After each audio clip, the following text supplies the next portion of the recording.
Okay बच्चों, तो अच्छा ये बताओ पहले कि सबसे पहले हमने लास्ट क्लास में क्या क्या पढ़ा था, फिजिक्स की लास्ट क्लास में?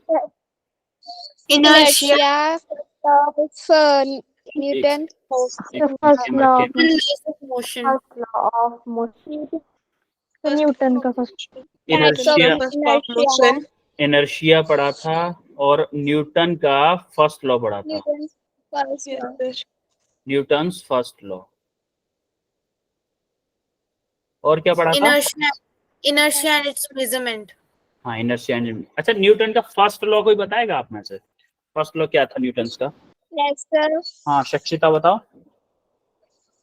फिर जब तक हमारी बॉडी मूव कर रही होती है तो हमेशा मूव ही करेगी, और फिर जब तक रेस्ट में होती है तो हमेशा रेस्ट में रहेगी जब तक हम कोई एक्सटर्नल फोर्स नहीं लगा देते। एक्सटर्नल नेट फोर्स नहीं लगा देते, क्या? एक्सटर्नल नेट फोर्स नहीं लगा देते। यस यस, एग्जैक्टली करेक्ट बोला आपने शक्षिता। जब तक हम एक्सटर्नल नेट फोर्स नहीं लगा, net external force, sorry net external force बोल सकते हो उसको, नेट एक्सटर्नल फोर्स जब तक नहीं लगाएंगे तब तक बोलिए बॉडी अपनी स्टेट को चेंज नहीं करेगी। तो आज हम पढ़ने वाले हैं सेकंड लॉ पढ़ेंगे और लीनियर मोमेंटम के बारे में पढ़ेंगे और उसके कुछ एप्लीकेशन देखेंगे, ठीक है? आज जो पढ़ने वाले हैं, तो हम स्टार्ट करते हैं। देखो फॉर्मूला ऑफ लीनियर मोमेंटम पढ़ेंगे, concept statement of second law पढ़ेंगे, और हम देखें कुछ न्यूमेरिकल प्रॉब्लम सॉल्व करेंगे लीनियर मोमेंटम का और सेकंड लॉ ऑफ मोशन पे, न्यूटन के सेकंड लॉ। अच्छा momentum, linear momentum, linear momentum क्या होता है? लीनियर मोमेंटम होता है कि मास और वेलोसिटी का प्रोडक्ट। जैसे आप यहाँ पे ये देख रहे हो, एक बॉल इधर जाती है फिर इस बॉल से टकराती है, मान लो ये बॉल है 1, इसको बोलते हैं 1, इसको 2, इसको 3, इसको 4, इसको 5। जब फर्स्ट बॉल कुछ एनर्जी लेके जाती है, कुछ वेलोसिटी लेके जाती है, तो जब इस सेकंड बॉल के पास में आती है तो वो क्या करती है? अपनी पूरा मोमेंटम सेकंड बॉल को दे देता है, सेकंड बॉल थर्ड को देती है, थर्ड फोर्थ को देती है, फोर्थ फिफ्थ को देती है। इसको हम बोलते हैं मोमेंटम ट्रांसफर। आगे पढ़ेंगे क्या होता है वो मोमेंटम ट्रांसफर। सबसे पहले हम देखेंगे मोमेंटम होता क्या है। मोमेंटम होता है मास और वेलोसिटी का product. It's a product of mass and velocity. अगर कोई ऑब्जेक्ट, मान लो 10 kg का ऑब्जेक्ट 10 मीटर पर सेकंड की स्पीड से दौड़ रहा है, तो उसका मोमेंटम कितना होगा? 100 kg मीटर पर सेकंड, 100 kg मीटर पर सेकंड। तो एक और देखो मास और मोमेंटम में रिलेशन क्या होता है? जैसे जैसे हम मास को बढ़ाएंगे आपका मोमेंटम भी बढ़ता जाएगा। मान लो कोई बॉडी 10 मीटर पर सेकंड से दौड़ना चाह रही है, कोई ट्रक है 10 मीटर पर सेकंड से दौड़ रहा है, तो अगर ट्रक के ऊपर जैसे जैसे वजन बढ़ाते जाएंगे, मान लो ट्रक लोडेड है तब भी 10 मीटर पर सेकंड से बढ़ रहा है, तो उसका मोमेंटम बढ़ जाएगा। उसका मोमेंटम क्या होता है? मोमेंटम क्या होता है? वेलोसिटी के डायरेक्टली प्रोपोर्शनल होता है और मास के भी डायरेक्टली प्रोपोर्शनल होता है। तो आप देखोगे जैसे जैसे मास बढ़ाओगे तो भी मोमेंटम बढ़ेगा, और जैसे जैसे आप किसी ऑब्जेक्ट की वेलोसिटी बढ़ाओगे तब भी आपका मोमेंटम बढ़ेगा। इसको एक एग्जांपल से देखते हैं कि मान लो एक कार है, कार ही ले लेते हैं चलो। ये कोई कार है,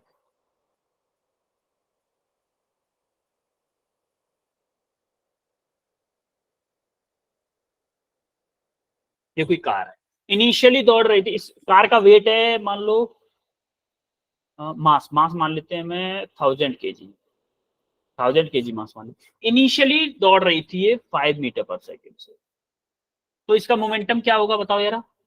5 इंटू 100,000 होगा कि नहीं? अरे एम भी होता है ना मोमेंटम।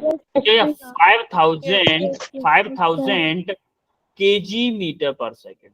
सिमिलरली अगर मैं इसकी वेलोसिटी बढ़ा दूं, क्या 10 मीटर पर सेकंड कर दूं, तो क्या मेरा 10,000 kg मीटर पर सेकंड हो जाएगा?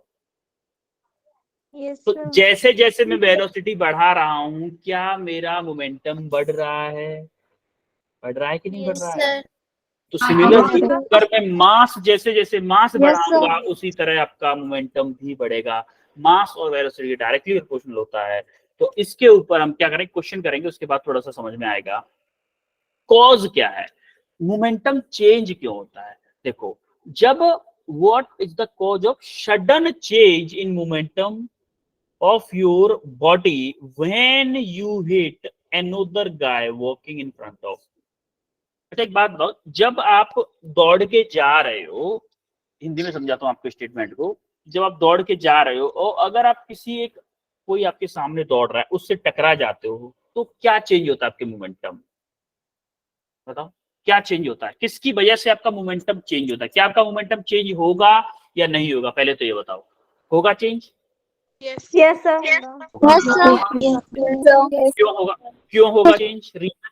सर क्योंकि हम उससे टकरा गए और फिर हम रुक जाते हैं, इसलिए रुक जाते हैं, एग्जैक्टली हम जब दौड़ रहे थे तो मेरा मोमेंटम क्या था? M we. वी मतलब कोई वैल्यू होगी, इसकी कोई वैल्यू होगी ना वी की।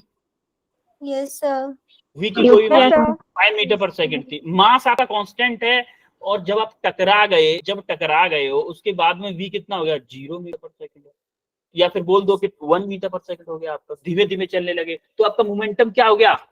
कम हो गया। मोमेंटम क्या होगा इसमें? Decrease. Similarly in a collision an object experiences a force for a specific amount of time, results change in momentum. जब आपका कोलिजन होता है, जैसे आपका एक पर्सन के साथ में जो आपके सामने दौड़ रहा था उसके साथ में क्या हुआ था? कोलिजन मतलब टक्कर। कोलिजन को हिंदी में क्या बोलते हैं? इसको हम टक्कर बोलते हैं। जब आपकी टक्कर सामने वाले आदमी से हुई थी तो क्या आपके अंदर एक स्पेसिफिक टाइम में उस पर्सन के द्वारा एक फोर्स लगाया गया था? एक्सटर्नल फोर्स आपके ऊपर लगाया गया था कि नहीं? उस फोर्स की वजह से आपका मोमेंटम चेंज हुआ। तो चेंज इन मोमेंटम हम कैसे निकालेंगे? चेंज इन मोमेंटम कैसे निकालते हैं? चेंज इन मोमेंटम होता है आपका पी फाइनल माइनस के पी इनिशियल। पी फाइनल क्या है आपका? एम आपका कांस्टेंट है, मास तो आपकी बॉडी का मास तो वही रहेगा ना, टकराने से पहले भी टकराने के बाद भी। ऐसा तो नहीं कम हो जाए। फाइनल वेलोसिटी माइनस के M into initial velocity, M V initial, यानी कि एम वी फाइनल माइनस के एम वी इनिशियल को हम क्या बोलेंगे? Change in momentum. समझ में आई बात? चेंज इन मोमेंटम कैसे लिखेंगे? ओके तो अब हम जरा इस क्वेश्चन को करके बताओ। What is the momentum of a man of mass 75 kg when he walk with a velocity of 2 meter per second। अगर कोई आदमी 75 kg का है और वो 2 मीटर पर सेकंड की स्पीड से दौड़ रहा है, वेलोसिटी से दौड़ रहा है, तो उसका मोमेंटम क्या होगा? करो जरा, बहुत इजी क्वेश्चन है, बहुत इजी। 1 मिनट है आपके पास, ओनली 1 मिनट। मैडम जी 150 किलो केजी मीटर पर सेकेंड क्या होगा? 1। देखो हमारा मोमेंटम क्या होता है भाई? मोमेंटम होता है हमारा m इंटू वी। m हमें पता है कितना? 75 केजी इंटू वी कितना है मेरा? 2। तो आपका क्या हो गया? 150 केजी मीटर पर सेकेंड। देखो गिवन क्या क्या था आपको? मास गिवन था कितना? 75 केजी और आपका वेलोसिटी गिवन था 2 मीटर पर सेकेंड। क्लियर है सबको कैसे आया 150 केजी मीटर पर सेकेंड? Yes sir. आगे बढ़े। Yes sir. अब एक और क्वेश्चन करो, एक और क्वेश्चन। इस क्वेश्चन को और करो जरा। A ball of mass m is rolling along a straight line with a speed v की स्पीड से कोई बॉल दौड़ रही है। It collide with a wall. एक कोई वॉल थी, उस दीवार से टकराती है और उसके बाद में रिट्रेसेस इट्स पाथ, यानी कि उसी पाथ पे जस्ट वापस आ जाती है। और कितनी वेलोसिटी से आती है? सेम वेलोसिटी से। सेम वेलोसिटी से। मान लो मैं आपको फिगर बता देता हूँ, ये कोई रास्ता है और यहाँ पे कोई दीवार है, ठीक है, प्लेन रास्ता बन रहा है। यहाँ पे एक बॉल है आपकी, इनिशियली ये ऐसे जा रही है v वेलोसिटी से, ठीक है। तो यहाँ पे पहुंचते पहुंचते जैसे यहाँ पे टकराई, यहाँ पे टकराने के बाद में जब लौट के आ रही है तब भी v वेलोसिटी से आ रही है और उसका मास है m। तो मुझे एक बताओ, ये बात बताओ कि चेंज इन मोमेंटम क्या होगा? चेंज इन मोमेंटम बॉल का क्या होगा, निकालो जरा। चेंज इन मोमेंटम निकालना है आपको।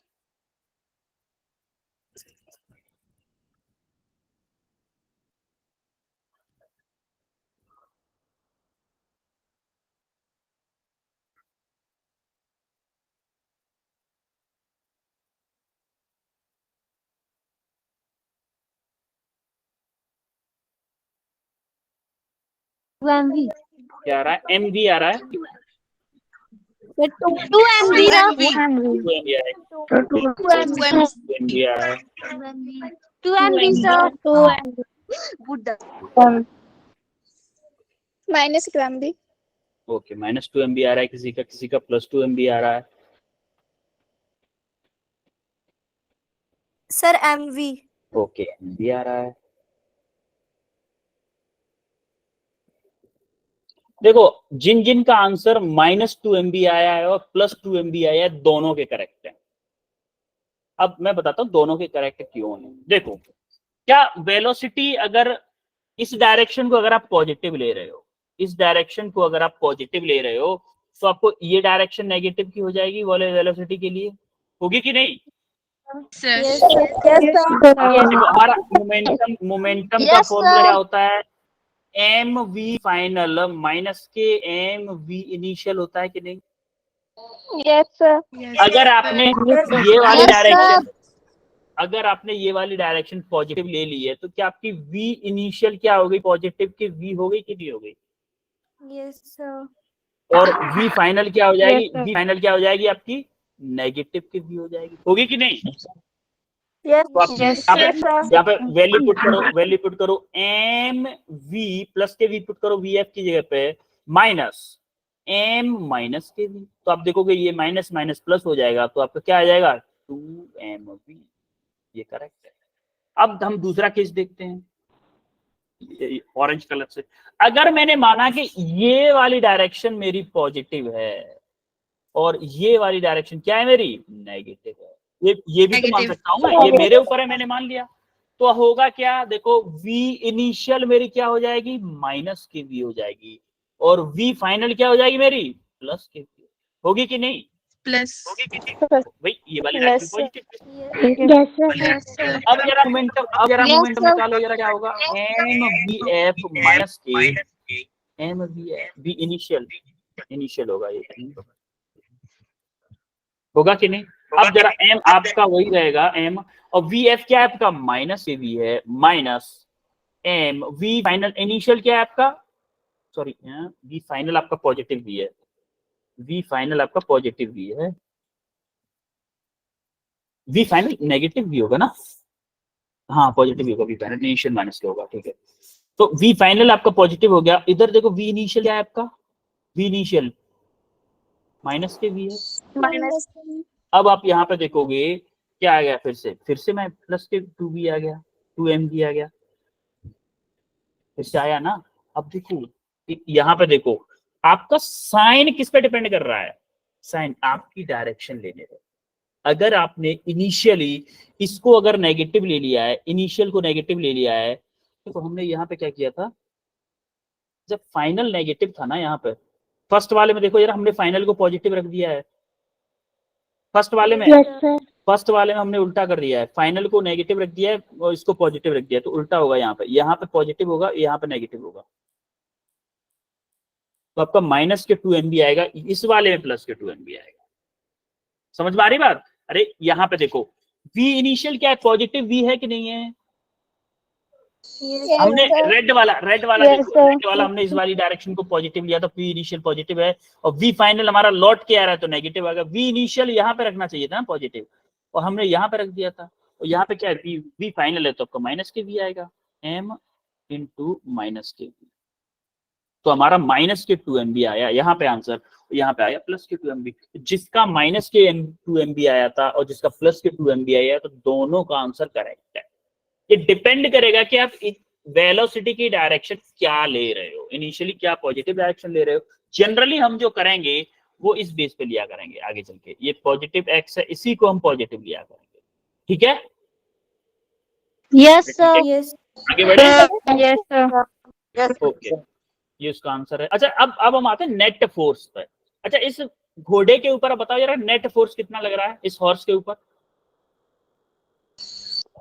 10 10 न्यूटन, बिल्कुल। 10 जैसे जैसे आपको 10 न्यूटन क्यों लग रहा है कि जैसे आप इधर कितने से खींच रहा है 30 से, इधर कितने से खींच रहा है 20 से, तो नेट फोर्स को बोलते हैं हम, नेट फोर्स बोलते हैं कि algebraic sum of all forces. मैंने अगर इस डायरेक्शन को पॉजिटिव ले लिया है, इसको पॉजिटिव ले लिया है, तो मेरा क्या होगा प्लस के 30, क्या ये वाला फोर्स नेगेटिव हो जाएगा, माइनस के 20 बोलूंगा इसको मैं, क्योंकि अपोजिट डायरेक्शन में, तो माइनस के 20, तो क्या हो जाएगा हमारा 10 न्यूटन नेट फोर्स आ जाएगा।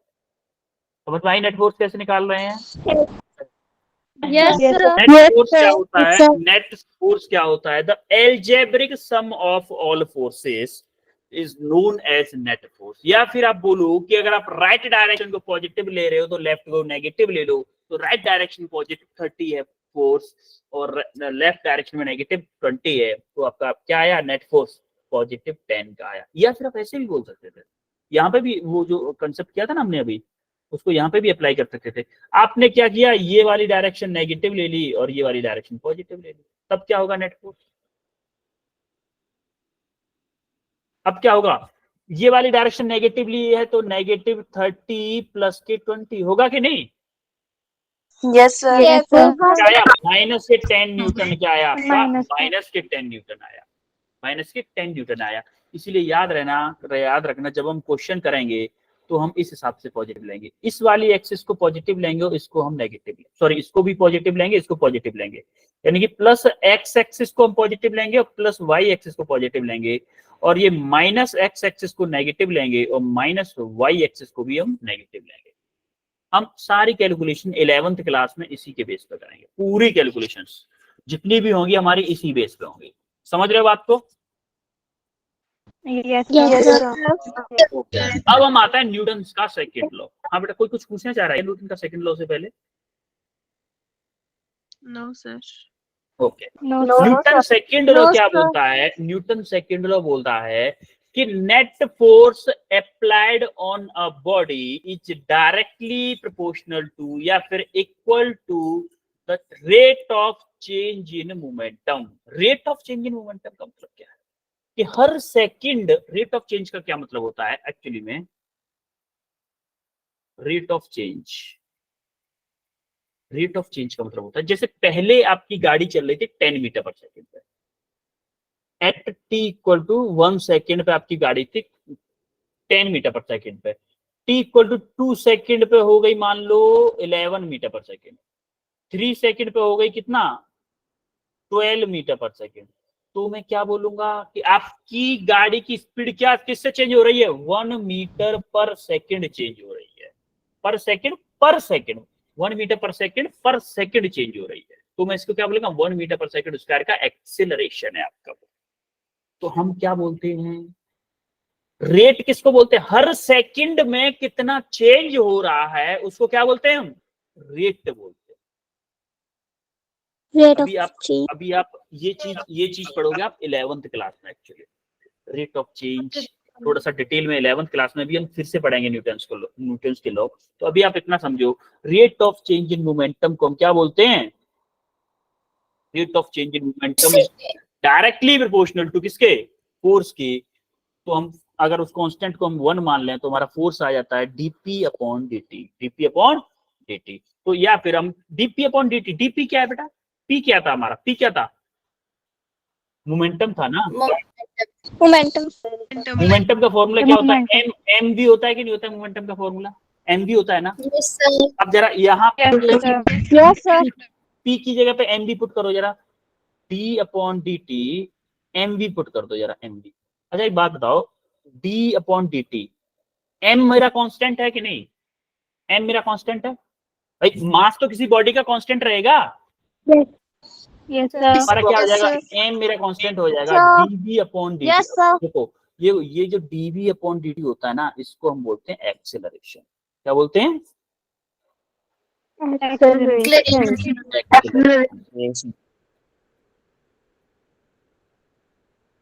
आपको लक्षिता मैम ने बताया होगा एक्सेलरेशन, जब आपको इक्वेशन ऑफ मोशन पढ़ाया था, आपको याद है? अरे equation Yes, of sir. Equations of Yes, motion, sir. Yes, sir. v equal to u plus at, s equal to ut plus half at square, u v square Yes, equal sir. to u square plus 2as, ये वाली equations पढ़ाई थी आपको। Yes, Yes, sir. sir. Yes. उस time पे Lakshita ma'am ने आपको acceleration भी बताया था कि dv अपॉन dt होता है acceleration, rate of change of velocity को हम एक्सेलरेशन बोलते हैं ना। Yes. तो क्या Yes, मैं sir. यहाँ पे dv अपॉन dt को मैं एक्सेलरेशन बोल सकता हूँ? तो मेरा क्या आ जाएगा, force equal to Yes, M, sir. इसको मैं एक्सेलरेशन बोल दूंगा तो मेरा फोर्स का एक्सप्रेशन आ गया F equal to M A. F equal to क्या आ गया, एम ए आ गया। अच्छा एक चीज प्रैक्टिकली देखते हैं, अगर किसी ट्रॉली को आप खींच के ले जा रहे हो और उसके ऊपर एक बंदा बैठा है, तब ज्यादा आसान है खींचना कि जब 4 बंदे बैठे हो तब ज्यादा आसान है खींचना, या दोनों सेम है? एक बंदा बैठा है, इसका मतलब इसको एक्सिलरेट कराने के लिए आपको कम फोर्स लगाना पड़ेगा एज कंपेयर टू इसके, इसमें ज्यादा फोर्स लगाना पड़ेगा आपको एक्सिलरेट कराने के लिए, लगाना पड़ेगा ना। क्या मैं बोल फॉर अ कांस्टेंट एक्सिलरेशन, क्या मैं बोल सकता हूं कि applied force is directly proportional to mass है? जैसे जैसे मास बढ़ेगा मुझे उतना ही ज्यादा फोर्स अप्लाई करना पड़ेगा। Yes, sir. Yes, sir. देखो Yes, sir. न्यूटन, आज के बाद में आपको याद रखना है कि न्यूटन सेकंड लॉ की 2 डेफिनेशन, या तो F equal to M A याद रख लो, या फिर बोलोगे rate of change of linear momentum is directly proportional to applied force is known as Newton's second law of motion। समझ में आई बात? Yes, sir. रिपीट करना एक बार। The rate of change directly proportional to net external applied force is known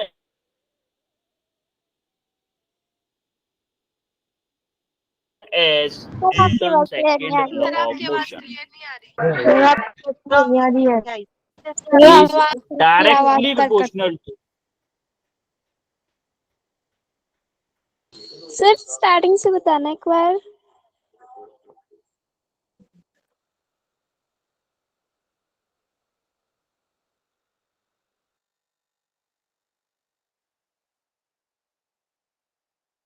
Sir. आ रही है screen share नहीं हो रही है। स्क्रीन शो नहीं हो रही है, अभी हो रही है, अभी स्क्रीन शो हो रही है। Yes, sir.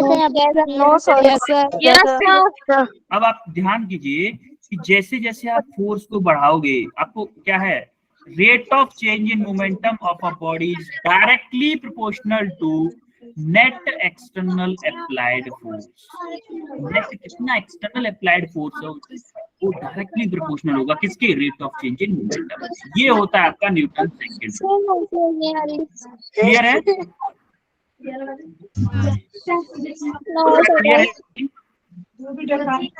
है?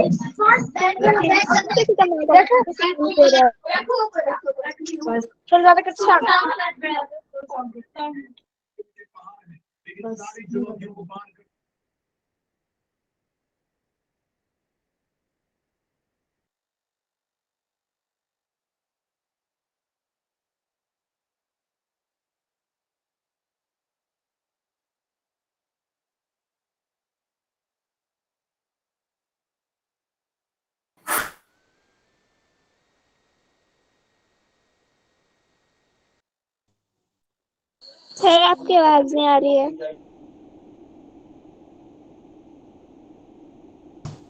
सर आपकी आवाज नहीं आ रही है। सर आपकी आवाज नहीं आ रही।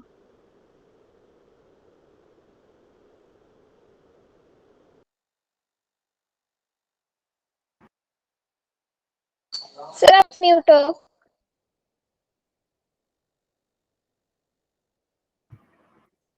शुभलक्ष्मी आप अपना माइक ऑफ करके रखा करो।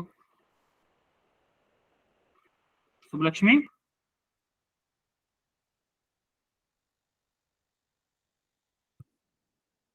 आवाज आ रही है कि नहीं? सर आ रही है। Yes, sir. Yes, sir. Yes sir. अभी अभी सेकंड लॉ क्लियर हुआ सबको? Yes, sir. अभी किसी को डाउट है? सेकंड लॉ में डाउट है किसी को? Yes sir.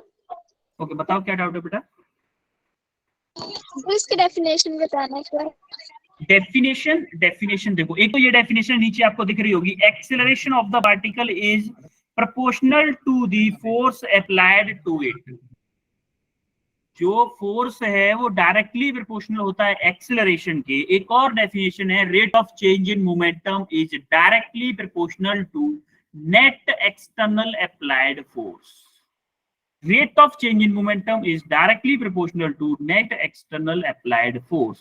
जो आप एक्सटर्नल फोर्स कितना अप्लाई कर रहे हो वो rate of change in momentum पर डिपेंड करेगा, या फिर जो rate of change in momentum है, जो फोर्स है वो डिपेंड करेगा rate of change in momentum में। कैसे भी ले लो आप, एक चीज दूसरे पर डिपेंड कर रही है। समझ में आ रही है बात? Yes, sir. Yes sir. Question अब हम करेंगे क्वेश्चन, ठीक है? ये क्वेश्चन करो जरा, क्वेश्चन करो। Yes, sir. A feather of mass 10 gram is dropped from a height. देखो ये थ्योरेटिकल क्वेश्चन, आप थ्योरेटिकली बोल सकते हो। It is found to fall down with a constant velocity. What is the net force acting on it? अच्छा, कोई object अगर constant velocity से गिर रहा है तो उसका एक्सीलरेशन क्या होगा? या फिर कांस्टेंट वेलोसिटी से मूव कर रहा है तो उसका एक्सीलरेशन क्या होगा? अरे आपने लास्ट चैप्टर में पढ़ा होगा, लक्षिता मैम ने बताया होगा ना, अगर कोई ऑब्जेक्ट कांस्टेंट वेलोसिटी से मूव कर रहा है तो उसका एक्सेलरेशन क्या होगा? बोलो।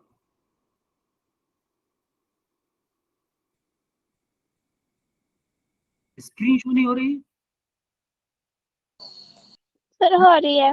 कुछ बच्चे बोल रहे हैं। सोनाली, सर आपकी स्क्रीन पे सिर्फ ए ही दिख रहा है। ए यस बेटा, बाकी लोगों को जो दिख रहा है ना, क्वेश्चन दिख रहा है शो हो सबको? रहा है। यस नेटवर्क Yes, का sir. इशू हो सकता है आपकी साइड में, नेटवर्क का इशू हो सकता है शायद, क्योंकि बाकी लोगों को दिख रही है। अब देखो, अगर कोई ऑब्जेक्ट कांस्टेंट वेलोसिटी से मूव कर रहा होता है, याद रखना, अगर कोई ऑब्जेक्ट कांस्टेंट वेलोसिटी से मूव कर रहा है तो उसका एक्सेलरेशन क्या होगा? एक्सेलरेशन होगा आपका जीरो। क्या होगा? एक्सेलरेशन जीरो होगा। अच्छा देखो, हमारा एफ इक्वल टू क्या होता है? एम ए होता है कि नहीं होता है? अब देखो, Yes, जब sir. कोई ऑब्जेक्ट फ्रीली फॉल होता है तो उसमें हमारा कौन सा एक्सेलरेशन लगता है? Gravitational acceleration. कौन सा लगता है? Gravitational acceleration. तो जैसे मान लो आपने छत से कोई ईंट फेंकी तो उसके ऊपर ग्रेविटेशनल एक्सेलरेशन नीचे की तरफ लग रहा है, यानी कि ए इक्वल टू कितना लग रहा है? जी लग रहा है। जी इक्वल टू क्या? 9.81 मीटर पर सेकंड स्क्वायर। 9.81 मीटर पर सेकंड स्क्वायर। तो अच्छा, आपको वेट कितना होता है? वेट का फॉर्मूला पता है आपको? वेट का फॉर्मूला, जब आपने किसी ऑब्जेक्ट को नीचे फेंका तो नीचे की तरफ का वेट लगा कितना? mg। Weight equal to formula होता है mg। वेट इक्वल टू क्या होता है? बोलो। mg इक्वल टू mg होता है। तो उसने पूछा है कि अगर कांस्टेंट वेलोसिटी से है तो what is the net force acting on it. अगर कोई ऑब्जेक्ट फ्रीली फॉल हो रहा है तो उसके ऊपर नेट फोर्स कितना लगता है? उसके वेट के इक्वल लगता है। जितना वो भारी ऑब्जेक्ट होगा उतना ही उस पे नेट फोर्स लगेगा कि नहीं? Yes sir. अगर कोई ऑब्जेक्ट हल्का है तो उसके ऊपर कम नेट फोर्स लगेगा, क्योंकि नेट फोर्स किसके इक्वल लगेगा? उसके वेट के इक्वल लगेगा। जब आप फ्रीली फॉल करोगे, छत से किसी कागज को गिराओ या ईंट को गिराओ, तो उसके ऊपर जो नेट फोर्स लगने वाला है दोनों में सेम नहीं होगा, नेट फोर्स दोनों में डिफरेंट होगा, क्योंकि नेट फोर्स किसके इक्वल लगता है? वेट के इक्वल। समझ में आई बात? तो मैं क्या बोलूं? Net force acting on it क्या होगा आपका? mg होगा। इसका आंसर क्या होगा? mg होगा। समझ में आएगा? Yes sir. आगे बढ़े। Yes, sir. अब जरा graphical representation of second law of motion देख लो। अच्छा, ग्राफिकल रिप्रेजेंटेशन का मतलब क्या है? ग्राफिकल रिप्रेजेंटेशन का मतलब है, आपको याद है F इक्वल टू ma था हमारा फॉर्मूला, था कि नहीं? Yes sir. क्या मैं बोलूं Yes, sir. F directly proportional to m है मेरा, और F is directly proportional to acceleration है कि नहीं? Yes sir. फोर्स मेरा दोनों चीजों पर डिपेंड कर रहा है, मास पे भी डिपेंड कर रहा है और एक्सेलरेशन पे भी डिपेंड कर रहा है। कि अगर मैं सेम फोर्स भारी ऑब्जेक्ट पे लगाऊंगा, क्या उसका एक्सेलरेशन कम होगा? No sir. बेटा, अगर आप एक बात बताओ, आप एक ईंट को खींच रहे हो, एक बहुत बड़ी 100 ईंटों को खींच रहे हो, क्या सेम एक्सेलरेशन से खींच सकते हो दोनों को? No sir. नहीं खींच सकते ना। एक ईंट को आप ज्यादा तेजी से खींच सकते हो, 100 ईंट को अगर आप किसी गाड़ी में रख दिया जाए तब आप उनको ज्यादा तेजी से नहीं खींच सकते, क्योंकि मास बढ़ गया, मास बढ़ गया। तो जैसे जैसे आप मास को बढ़ाओगे वैसे वैसे आपको क्या करना पड़ेगा? जैसे जैसे मास बढ़ाओगे वैसे वैसे एक्सेलरेशन कम होता जाएगा। जैसे मास बढ़ा रहे हो आपका एक्सेलरेशन कम हो रहा है। जब आपके पास एक ईंट खींच रहे थे तो आपका एक्सेलरेशन बहुत ज्यादा था। जैसे जैसे आप मास बढ़ा रहे हो, देखो इस साइड में मास बढ़ रहा है, इस साइड में मास बढ़ रहा है कि नहीं बढ़ रहा है? बढ़ रहा है ना। Yes sir. तो एक्सेलरेशन आपका क्या हो रहा है? कम हो रहा है। एक्सेलरेशन आपका कम हो रहा है, मास बढ़ रहा है, तो आप बोलोगे कि mass is directly proportional, inversely proportional to किसके? Average acceleration. समझ में आ रही है कि नहीं बात? Yes sir. Yes, sir. अगर आपको फोर्स और एक्सेलरेशन में आपको रिलेशन देखना है, फोर्स और एक्सेलरेशन में रिलेशन देखना है, तो आप बोलोगे कि जैसे जैसे मैं फोर्स ज्यादा बढ़ाऊंगा, जैसे मान लो आप 2 ईंट खींच रहे हो, आपके साथ 2 बंदे और लग गए, तो क्या वो फोर्स ज्यादा लगाएंगे? यस ना। अगर फोर्स ज्यादा लगाएंगे, अगर वो फोर्स ज्यादा लगाएंगे तो क्या एक्सेलरेशन ज्यादा होगा?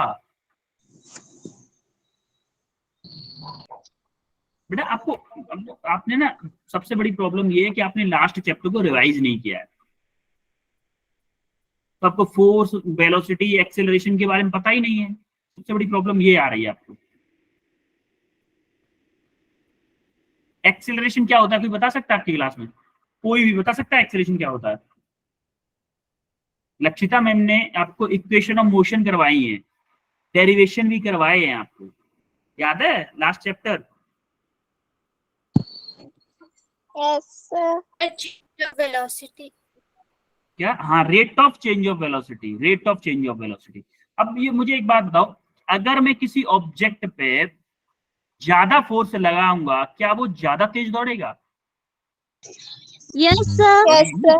जल्दी जल्दी वेलोसिटी में चेंज होगा। तो वही तो बता रहा हूँ फर्स्ट वाले ग्राफ में, वही तो बताना चाह रहे हैं फर्स्ट वाले ग्राफ में, कि जैसे जैसे फोर्स को बढ़ाओगे आप, क्या एवरेज एक्सेलरेशन भी बढ़ रहा है आपका? बढ़ रहा है कि यस नहीं? सर। Yes, yes sir. आपको क्लियर हुआ सेकंड लॉ की graphical interpretation? Yes sir. yes, sir. Okay. अच्छा, अब मुझे एक बात बताओ, why it is easier to change the state of a toy car than the actual car? ऐसा क्यों होता है? कोई भी एक बंदा बच्चा बताएगा? कोई भी बताना चाहे इसको, फर्स्ट क्वेश्चन का आंसर सर एक बार, हाँ हाँ वंदना बताओ। सर एक बार फिर से बोलो। सर एक बार फर्स्ट क्वेश्चन देखो, फर्स्ट क्वेश्चन को पढ़ो, why it is easier to change the state of a toy car than actual car? यानी कि खिलौने वाली कार जो होती है ना, वो अगर रेस्ट पे है उसको आप जल्दी से मूव करा दो, इजीली मूव करा देते हो, लेकिन बड़ी कार होती है उसको आप मूव नहीं करा सकते। ऐसा क्यों होता है? सर क्योंकि जो टॉय कार होती है उसका मास कम होता है, यस, बिल्कुल, और जो मास एक्चुअल कम कार होता होती है, है इसीलिए उसका इनर्शिया भी कम होता है। का मास कम होता है पर जो रियल कार देखो, टॉय कार का क्या होता है, टॉय कार के लिए क्या होता है, टॉय कार में क्या होता है, मास आपका कम होता है, इसीलिए उसका इनर्शिया भी कम होता है, इसीलिए हम इजीली कर पाते हैं। Yes, लेकिन sir. एक्चुअल कार में क्या होता है, सर उसका मास भी ज्यादा होता है। ज्यादा होता है, इसीलिए उसका इनर्शिया भी ज्यादा होता है। Yes, sir. Similarly second question देखो, can force on a body be ever zero even if some forces are applied. क्या ऐसा हो सकता है कि किसी ऑब्जेक्ट पे कई सारे फोर्स लग रहे हो तब भी उसके ऊपर नेट फोर्स जीरो हो जाए? ऐसा हो सकता है क्या? No sir. क्यों बेटा, क्यों नहीं हो सकता? एग्जाम्पल देता हूं, चलो मैं आपको। जैसे ये कोई Yes, बॉक्स है, sir. मैंने इस पे 10 न्यूटन फोर्स लगाया इधर और 10 न्यूटन इधर लगा दिया, इस पे नेट फोर्स क्या है? 0 जीरो। जीरो। आप लोग मना कर रहे थे, देखो आ गया जीरो। बेटा ये पॉसिबल है कि किसी ऑब्जेक्ट पे फोर्स लग रहे हो तब भी उसके ऊपर नेट फोर्स जीरो हो जाए, ऐसा पॉसिबल है। इसका मतलब आंसर क्या है? यस। यस ये मैंने एग्जांपल दे दिया आपको। थर्ड क्वेश्चन देखो, एज पर Newton every body continue to be in a state of rest or motion, then how does anything stop or start moving? अगर न्यूटन का फर्स्ट लॉ क्या कहता है कि हर एक ऑब्जेक्ट जो रेस्ट में है वो रेस्ट में रहेगा और जो मोशन है वो मोशन में रहेगा, लेकिन फिर कैसे, किसकी वजह से हम किसी भी ऑब्जेक्ट को रोक पाते हैं और किसी भी ऑब्जेक्ट को अगर रखा हुआ है एक्सटर्नल फोर्स की वजह से, क्या? नेट एक्सटर्नल फोर्स की वजह से। Yes, exactly correct answer. Due to external net due force. to External applied force. external force. Applied external force. अब यार फोर्थ को देखो, if the momentum of a body is constant, what you can say about the net force? अगर किसी object का momentum constant है तो उस पर नेट फोर्स क्या लग रहा होगा? सेकंड लॉ का डेफिनेशन याद करो, सेकंड लॉ का डेफिनेशन। अच्छा, मोमेंटम कांस्टेंट है, अगर मेरा मोमेंटम कांस्टेंट है इसका मतलब क्या है? Rate of change of momentum क्या होगा? Zero force sir. Yes, rate of change of Zero. Momentum क्या? जीरो होगा। सिमिलरली अब देखो, आपको डेफिनेशन पता हो, अगर एफ क्या था? Rate of change in momentum, DP over DT था, और यहां से मेरा डीपी ओवर डीटी क्या आया है? जीरो आया है, तो मेरा अप्लाइड फोर्स क्या होगा? जीरो। समझ में आ रही है बात? 0 अगर किसी Yes, ऑब्जेक्ट sir. का मोमेंटम कांस्टेंट है तो उसके ऊपर अप्लाइड फोर्स भी जीरो। जरा ये क्वेश्चन करो, ये क्वेश्चन करो जरा।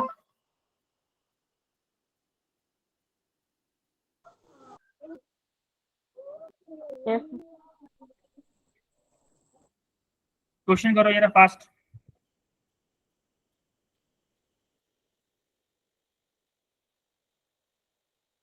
अच्छा, सोनाली ने भी आंसर दिया था, मोनिका ने भी 0-0 आंसर दिया था। Well done Sonali and Monika, आपने इससे पहले क्वेश्चन का, लास्ट वाले क्वेश्चन का 0-0 आंसर दिया था। वेल डन, बहुत अच्छे।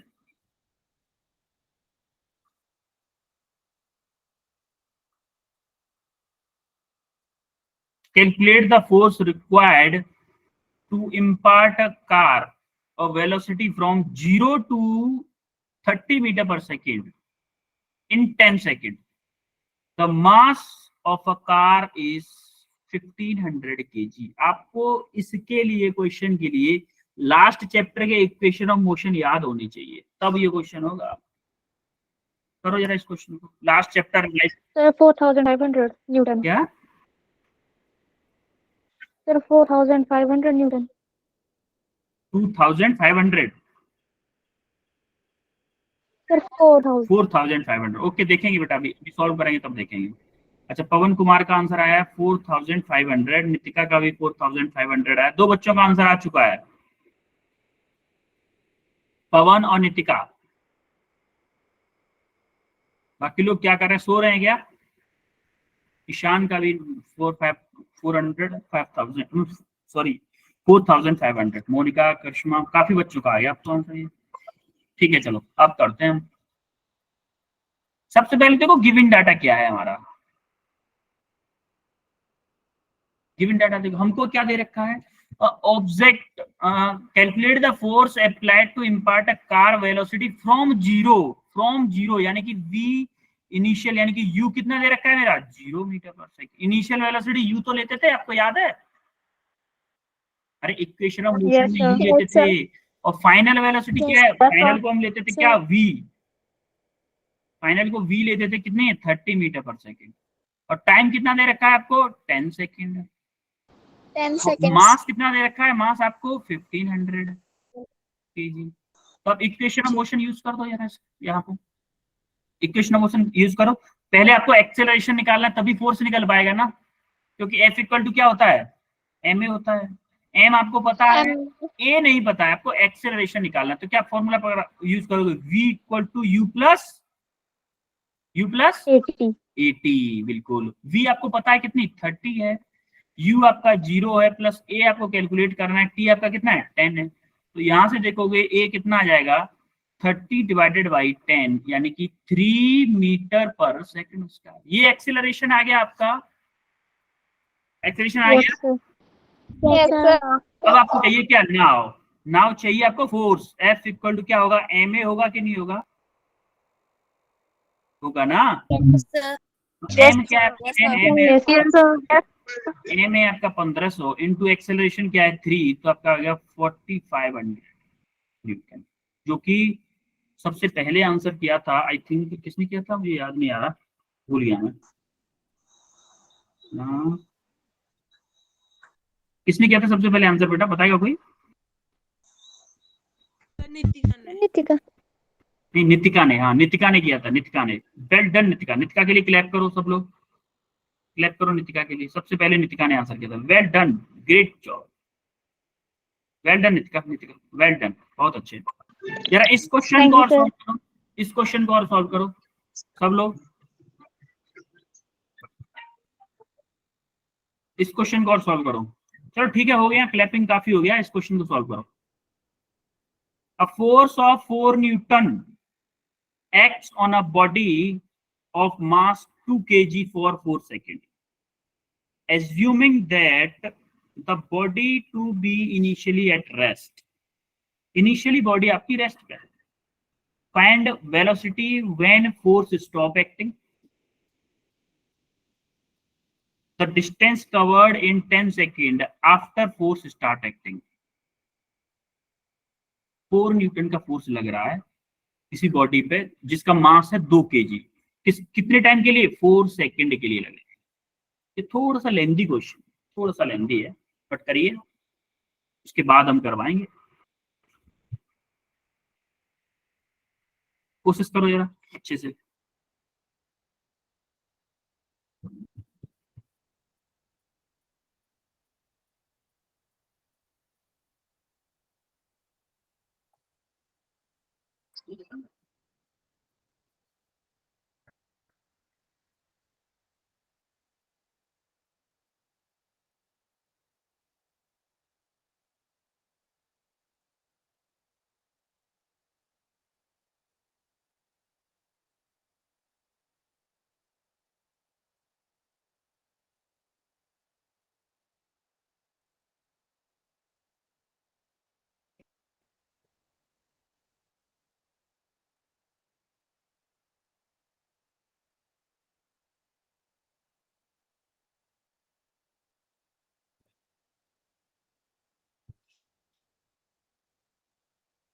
सिक्सटी 64 मीटर आ रहा है पर मिला का।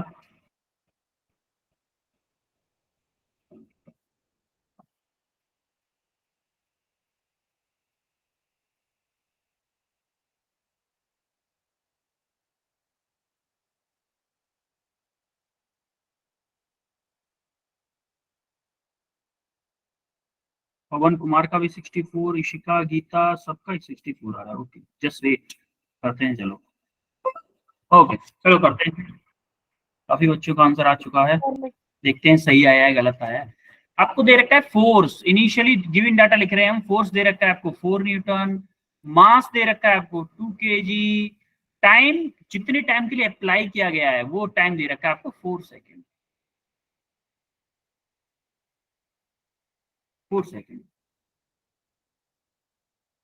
इनिशियली बॉडी आपकी रेस्ट पे है, यानी कि यू कितना है आपका 0 है। अब आपको पूछा है velocity when force stop acting, velocity at force stop acting. अब पहले क्या करोगे आप, एक्सेलरेशन निकालना चाहोगे।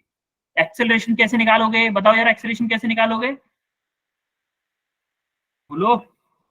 एक्सेलरेशन कैसे निकलेगा? क्या F इक्वल टू ma से निकालोगे? मास दिया है, फोर्स दिया है, एक्सेलरेशन आपको निकालना है। F क्या है? 4, मास क्या है? 2, एक्सेलरेशन निकालना है, तो आप A क्या आ गया? 4/2 आएगा कि नहीं? यस सर 4/2 यानी कि 2 मीटर पर सेकंड का एक्सेलरेशन आ गया। अब देखो एक्सेलरेशन आ गया, टाइम आ गया और इनिशियल वेलोसिटी। क्या आप, उसने पूछा है जब फोर्स अप्लाई हो ना, स्टॉप हो गया, फोर्स कितने टाइम के लिए अप्लाई हुआ है? 4 सेकंड के लिए। तो हमें चाहिए कि velocity of the object after 4 second. हम निकालने वाले हैं velocity of object after 4 second. 4 second के बाद वेलोसिटी निकालो, क्या आएगा? v equal to U plus A T. v हमें निकालना है, u क्या है हमारा? 0 प्लस इनिशियल एक्सेलरेशन क्या है मेरा? 2, टाइम कितना है? 4। क्या मेरा v 8 मीटर पर सेकंड आएगा?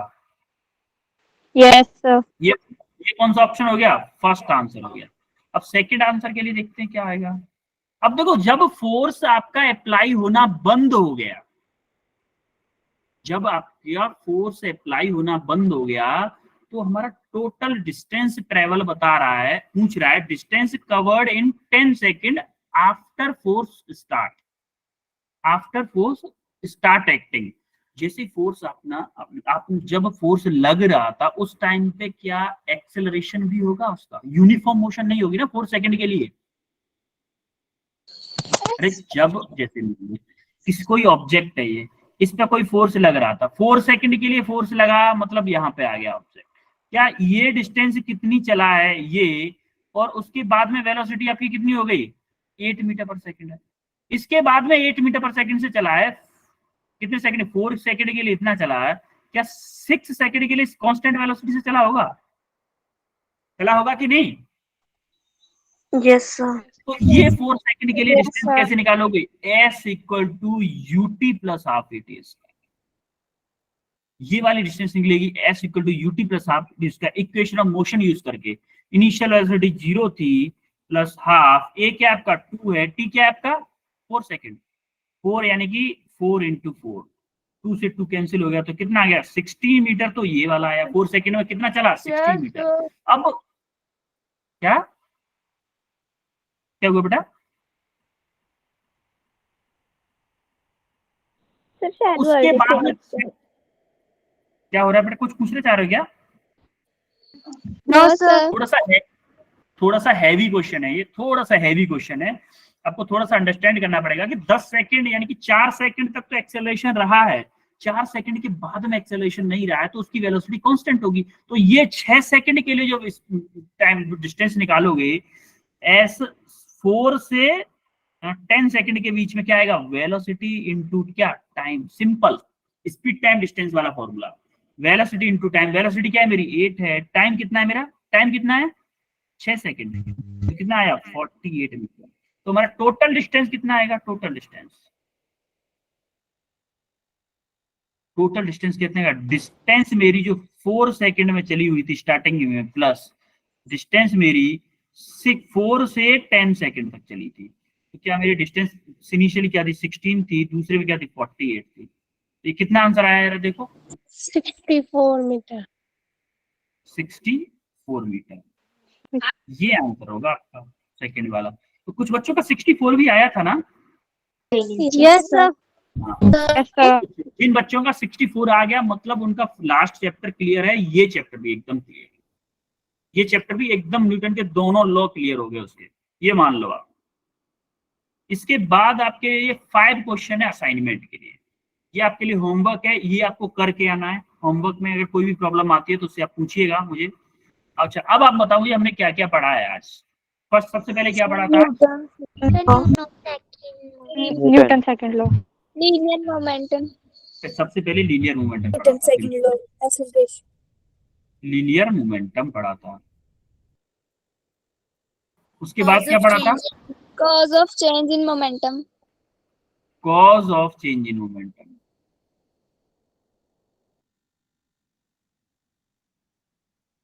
उसके बाद क्या पढ़ा था? न्यूटन सेकंड ऑफ ग्राफिकल, हाँ अब पढ़ा था न्यूटन सेकंड लॉ। उसके बाद Graphical representation of second law of motion. Graphical representation.